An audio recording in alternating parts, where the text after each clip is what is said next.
She just sat in the corner, like Tita is doing right now.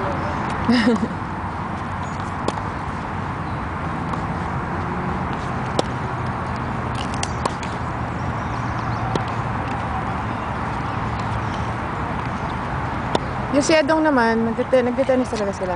It's his first day and he's doing good. Tito Edong plays tennis.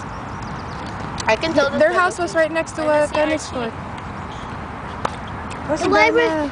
Then why were there Sabi ko last sino year? yung babaeng yun?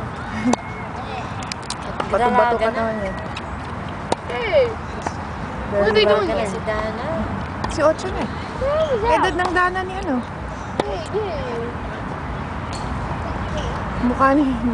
Mukha sa ganyan. Maganda si Dana.